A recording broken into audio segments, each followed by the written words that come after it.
In today's lesson, I'm going to show you how to add a new dimension to your one-handed backhand with the swing volley. Let's get started. Now, let's start with the most important part of getting set on this shot, and that's the feet. We want our feet to move like a Ferrari, and we need to take even more adjustment steps the closer we get to the ball. So at first, right, we're just normally running, and when that ball comes closer to our strike zone, we're going to get set and we're going to start taking smaller and smaller steps until it's time to go. Now, let's focus on what the racket is going to do. From the ready position, we're going to have a no backswing backhand. We're going to change the grip with our non-hitting hand. We're going to turn our shoulders, right, keeping the racket in front of the body. We're not pulling the racket back. We're simply just making a unit turn. We're going to have a bend in this arm, and the tip of the racket is going to be pointed up to the sky. Our back elbow also needs to be up and high. Okay, we got to air the armpit in the back. We also want to get more than sideways with the upper body, not just sideways, more than sideways. So now you're set, and you want to keep the racket in this position until it's time to go. You don't want to start going like this, trying to, create a loop. From here, we're going to accelerate and fire. And that's how every backhand should be, but especially on the swing volley. We don't want a lot of moving parts because it's pretty hard to time this. Now, here's what's going to happen to initiate the swing.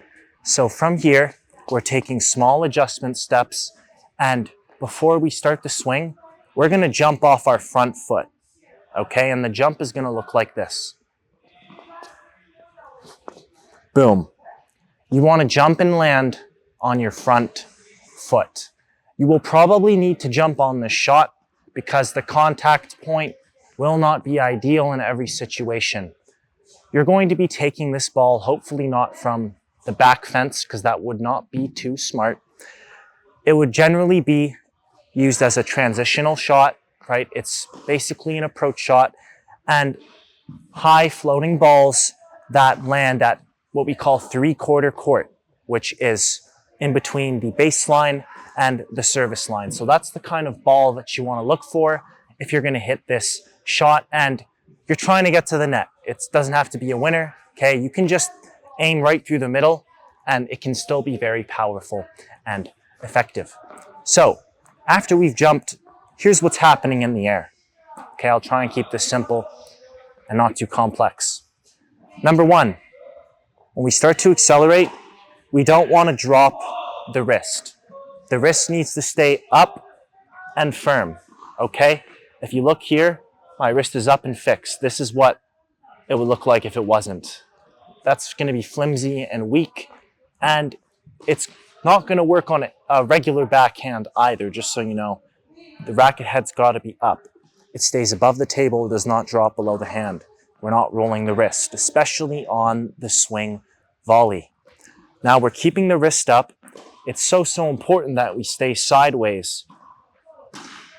Throw contact, okay? Don't open up, or else you're going to have a real tough time hitting this on a straight line. Okay, it's going to spray everywhere. So we've got those two things out of the way. Now we want to make sure that at contact point, we're using our small adjustment steps to space ourselves properly. Because if we have a bent arm, even on a regular backhand, it's going to be chaos, it's going to be mayhem, and you're going to completely regret what you have done.